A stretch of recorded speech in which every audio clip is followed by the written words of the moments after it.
sure my phone. I'm trying to make sure my phone don't go off in the mist. All right, good.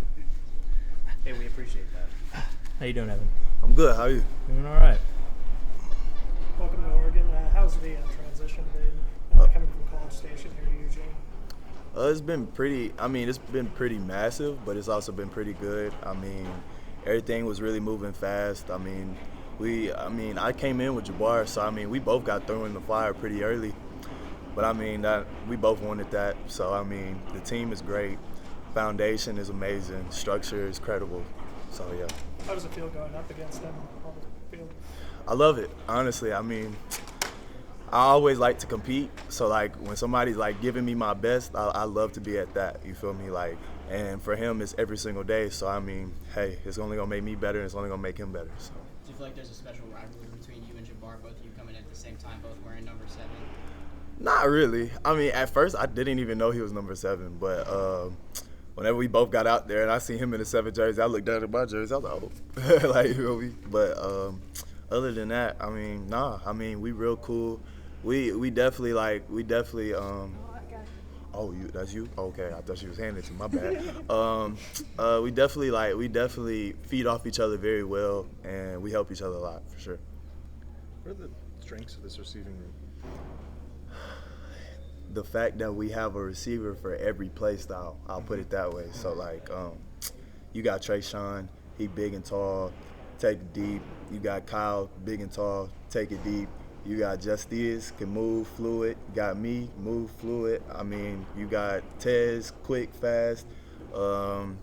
Honestly, even to the freshmen, I mean, all of them are amazing. I mean, we all got our own little game that we got, and we are pretty well-rounded, so, yeah. Because of that, could you envision seeing a bunch of guys play a lot of snaps this year? Because in the past, it's been like 4 guys here, but it seems like there could be more now. Honestly, I couldn't tell you that just because I don't really know the history either. But I mean, I could say that you probably will be seeing a lot of them make plays, especially with us being up, and you know, yeah. And you have a very experienced quarterback throwing those passes. What's it like, kind of developing your relationship with Dylan? It's been pretty good because he's actually my neighbor, so like he's pretty. I've never really had a quarterback to his caliber. I'll put it that way, like as in like years-wise, like him being a senior and him like seeing a lot and play with a lot of dudes that like I've heard of and looked up to sometimes, and mirrored some like my moves and games after. It's definitely a good thing to watch every single day of how he like prepares himself and like how he handles his business. Tez said that in your wide receiver room, like every receiver thinks that like there's no like you're the 1 receiver, 2, 3. It's everyone is number 1. Yeah. Why do you think? How is that so healthy for everyone and the competition heading into fall camp?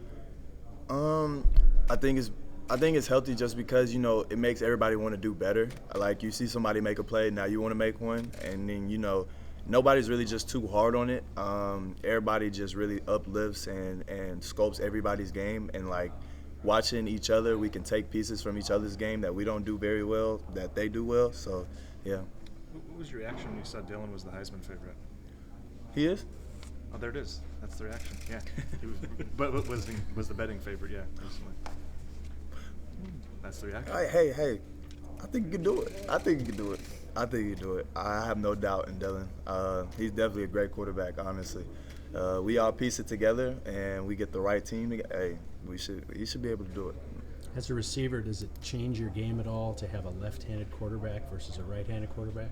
Well, with me being at A&M, I had 5 quarterbacks that rotated, and 2 of them were left-handed and 3 of them were right-handed. So every other week I was either catching a left-handed pass or a right-handed pass. So, I mean, it doesn't really make a difference to me. You went into A&M as part of that super hype 2022 recruiting class. How's that experience been different from your start here? Honestly, it's really no different because since we were such a high class, like it was like, I mean, I came in with Chris Marshall, and I also came in with a dude named Noah Thomas, and so like our receiver room was really stacked. We had Anaya Smith, we had Moose Muhammad, we had Damon Demas. Like, I mean, it was really like it was the same thing honestly for me. Like it was just go in and compete, and comes out on top. So yeah. As a player, when that class got criticized because of NIL. Mm-hmm. And the whole narrative, even Nick Saban weighed in on it. Yeah. And coaches had a little bit of a thing that summer. Mm-hmm. Now this summer, all anybody wants to talk about is this place is just because of NIL. Yeah. All right, as a player who's experienced that now twice, what is it like hearing that, and how true or not is it? Hearing it is like, it feels like it's following me, like if that makes sense, like just in a way. But I mean, at the end of the day, I mean, everybody has their viewpoints, everybody has their narratives. I mean, honestly, that class, we weren't as big on NIL as what people thought. Like, we was really just trying to play football, but like, other things just made it hard for it to look like that. And so, you know, coming here, I mean, honestly, I kind of knew, like, you feel me, that was probably going to be one of the things that people was talking about.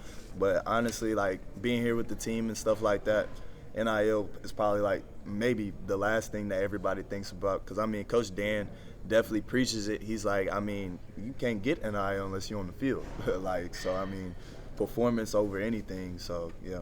What was the biggest draw for you to come to Oregon?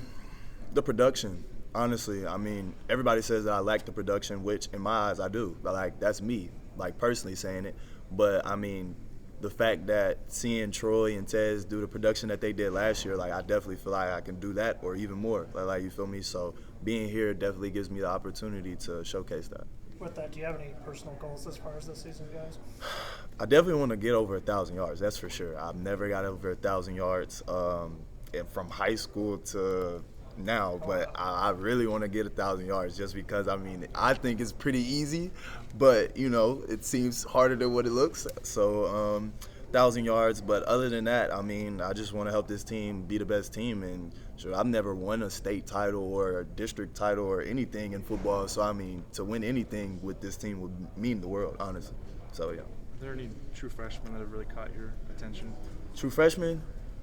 A lot of them, honestly. I mean, they all these are some very athletic freshmen. Like, I'll put it that way. Like, yeah, they might not look like they would just be as athletic as they are, but like DG, Dylan Gresham, he definitely caught my eye. Like, I think it was both of our first scrimmages because, you know, it was my first year. I think he almost cribbed the slant, and he took off pretty fast. Like, I didn't know he was that fast. So, you know, seeing that athleticism, I was like, okay, he can be something. We got there's another one. Pelham? McClellan. Nah, J-Mac pretty. Hey, I knew about J-Mac because me and Luther are great friends at Missouri, and you know that's where McMillan's from. So, you know, me and him have already had like a tie. Like, he was down here on my visit, so I mean, he's a good player. Pelly's pretty quick too. Pelly and DG caught me off guard with their quickness and speed, so I would say that. When you had that much inconsistency at quarterback previously, what did you get out of the dime time retreat experience with Dylan, and what do you think about him driving a minivan? He showed me the minivan first when he got it. That's him. Like, you feel me? That's just him. He's a family guy. He said he wanted to have a minivan to be able to maneuver all his family around whenever they came for like games and stuff like that. So I mean, you can't knock it. He's a family guy.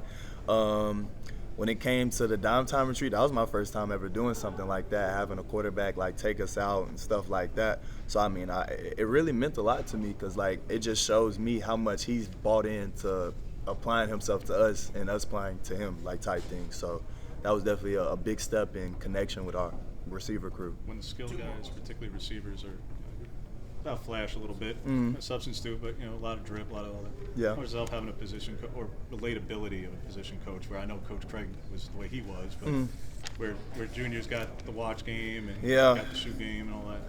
I mean, Coach June, hey, I mean, I love Coach June. I mean, he real relaxed and laid back. And the thing about me whenever I play is I like to be relaxed and laid back, and I like to have fun. And so June doesn't really knock it too much, but, like, he's definitely a coach that, like, if you ain't on your stuff, like, he going to turn it up a little bit. But other than that, I mean, he just lets you do you and lets you flow with the game. So I really mess with June. We get the minivans aren't your thing, but what type of ride are you rolling around in? I have a Mercedes. Yeah, I mean, it's a first for me because I had a Charger and a C8 Vet. So, I mean, now I'm riding around in a AMG Mercedes. So, yeah, it's pretty nice. Sounds nice. Well, now you have to say whether it's E or C. Huh? E or C or S. S. S? Yeah, There you go. S. There you go. Any good barbecue in town? You're Memphis? Shoot, I mean, in hey, Texas? Dan House be having that. Hey, we barbecue over there. Dan House be having it. I can't lie. The best spot in town for barbecue is Dan Lanning's place. Thank y'all. Thanks,